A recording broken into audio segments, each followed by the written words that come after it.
Welcome to this training on how to find and pull reports.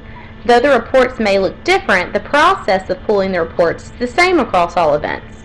We're in the Event Management Center. We're going to go into the Reports tab.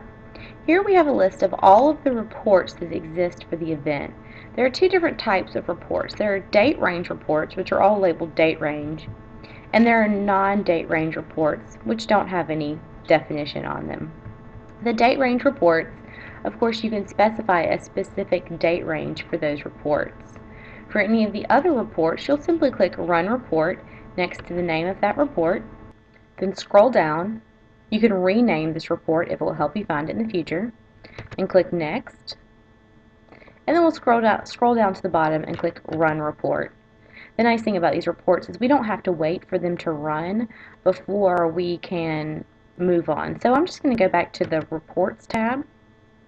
And again, we'll see the list of all of the reports that exist. As an example of the date range reports, we're going to go ahead and click Team Fundraising Performance Report and click Run Report next to that report. In the first section, we'll see Calendar Date Range.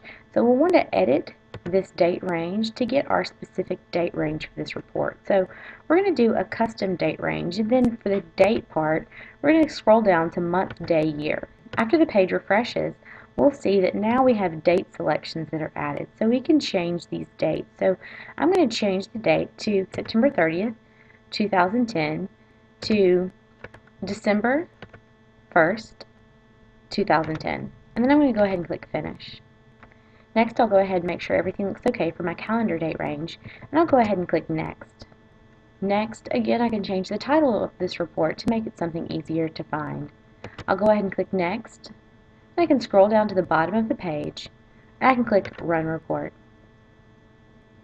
After these reports have been run, if we go back to Reports, and then we'll see there's actually two tabs across the top. If we click on the tab Report Results, we'll see a list of all of the reports that have been pulled by your username in the last 200 hours. So if you are an event manager for multiple events, it is important that you rename these reports according to your specific event.